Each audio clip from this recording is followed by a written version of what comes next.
Orel, I can't imagine that you didn't feel some guilt over what you were doing with Joe. That's just it, Dad. I did feel guilt, but I couldn't put my finger on why exactly. That's hard to believe, son. Your friendship and loyalty to Joe led you to hurting other people. Yeah, those boys in the forest. No, I'm talking about your 3 real friends, Dowie and Tommy and the rest. Oh, yeah. You went out romping around and gallivanting with Joe, and you never asked those 3 longtime pals of yours to join in. You really think that's what bothered me? Are you questioning me, young man? Oh, no, Dad. I didn't think so. God doesn't want you to be loyal to one friend and disloyal to other friends at the same time, Orel. You know the lost 18th commandment. Thou shalt be loyal to all thy friends at the same time. Oh, yeah.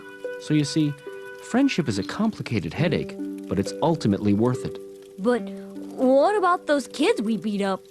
Son, kids you beat up will always come and go, but friends are forever. Wow. That's really wise, Dad. Thanks. No problem. Now let's go drink dinner. Don't you mean eat dinner? Yeah. I don't know what's gotten into you lately, young man. My talks just don't seem to be helping. But, Dad, I thought I was doing what you wanted. Why on earth would I ever want you to take my precious alcoholic beverages? Because you wanted me to be more adult. Orel, drinking on a daily basis is not the only way to be an adult. Well, I tried not talking about my feelings, too. Oh, son. Behaving like a grown-up is many things. First and foremost, it means doing things that you hate doing. Like what, Pop?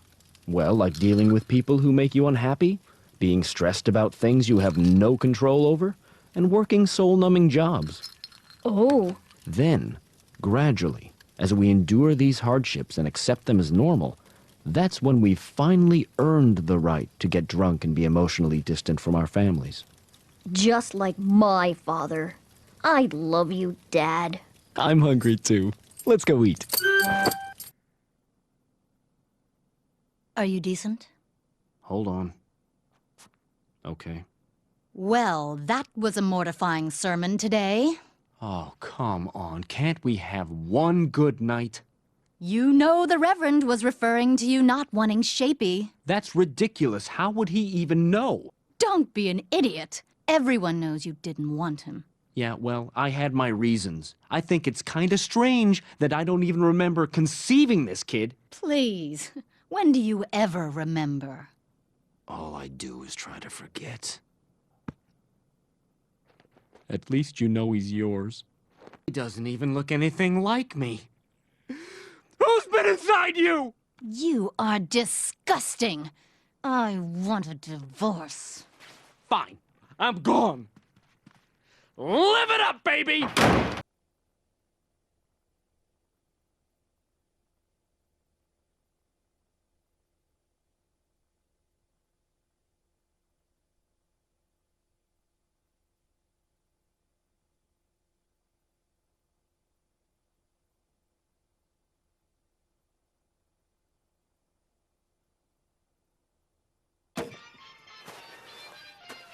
We're splitting up.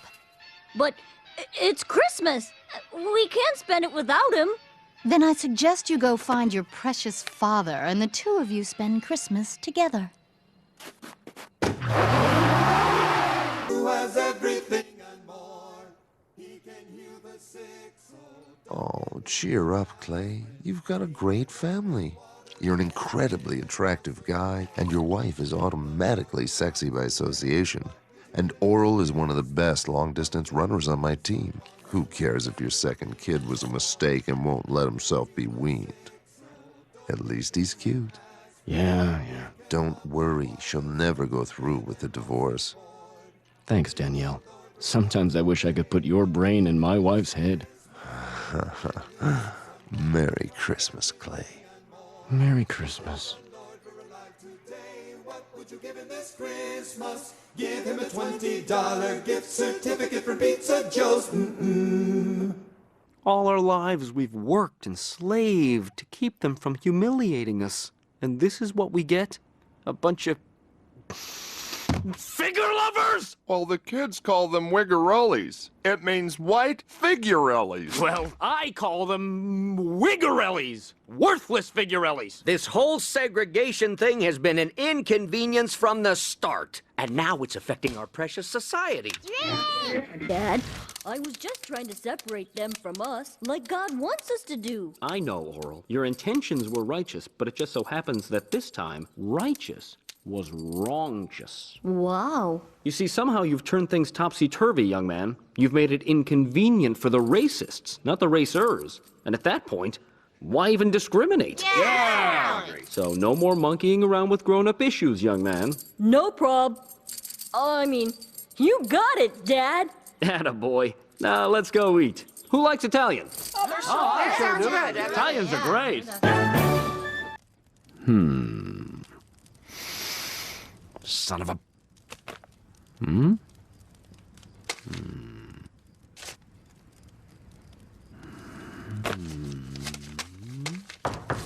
Yellow! Hey, Dad. What's up, real son of mine? How do you keep from loving someone too much? Glad you asked, Orel. Love is a very beautiful, very intense feeling for a startlingly short period of time. Before long, you realize it just gets in the way of the real important things in life, like just going to sleep or being left alone. That's when love starts fading and lies kick in. But how long does it actually take for love to fade? Oh, quicker than you think, kid. Quicker than you think. Why are you sifting through the vacuum bag so early in the morning? Oh, is it that early? Yes, I haven't even finished my third drink yet. Well... Been, Danielle. Oh, you know, being a monk, hiding out and whatnot. A monk, eh? You know what they do under those robes. Yeah. Yeah? Yeah. Yeah? Yeah. Oh, well. I'm back. Yeah. Yeah? Yeah. Orel, I'm not going to beat around the bush. This is going to be an awkward conversation. Yeah, I guess that. You see, son, a big part of marriage is trying really hard not to get sick of each other. When that inevitably fails, parents sometimes have to mix things up a little bit. That means swinging.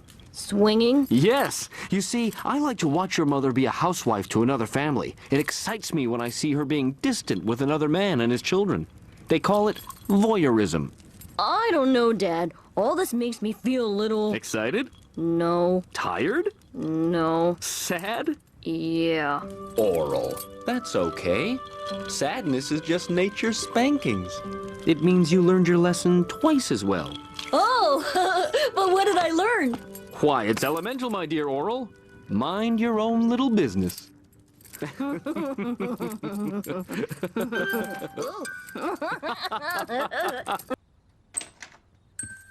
Stinking dead-end job. Hello, sweetheart. There's my gal. Hey, Dad, can I talk to you? Sure. In my study. Okay. You don't seem at all nervous, young man. But I didn't do anything wrong. Oh, right. Well, I guess my belt can have the day off. Darn it. Dad, I'm a little worried about my new responsibility of taking care of Tommy. The half-wit, eh? Yeah, I'm confused. God made him, but I can't think of why he'd do a thing like that to Tommy. Can God make mistakes? Glad you asked, Orel. God makes two kinds of mistakes. The first kind is called a miracle. You know, bleeding statues, burning bushes, earthquakes, and hurricanes that destroy disgusting foreign cultures. Those are all good mistakes that back up our faith in positive ways. Then there are his not-so-good mistakes. The common cold, traffic jams, and the mentally retarded. They're called God's blunders. But how can God be omnipotent and make blunders? Well, when I say words like mistakes and blunders, you miss my sly little wink. That wink means we don't understand everything about God. All we do know is that when he goofs up like that, it's just an illustration of the spookiest commandment of all. The Lord works in mysterious ways. Yikes. So that's what that means. You betcha. Those mistakes test our faith. Wow. Thanks, Dad. You helped a lot. But how is that a commandment? Dad, do you know any sinners? Well, there is one guy who works with me at my dead-end job. How does he sin? Every now and then he forgets to capitalize God's name in legal documents. Oh, not exactly a lost soul, though. Nope, not yet. Hey, maybe I could become a heathen just long enough for Reverend Putty to save me. That'd make God happy. Sorry, pal, but until you're 18, your soul belongs to us. So for goodness sakes, don't get the devil all over it. Cake! Yummy! Hey, what about him? He's always bad.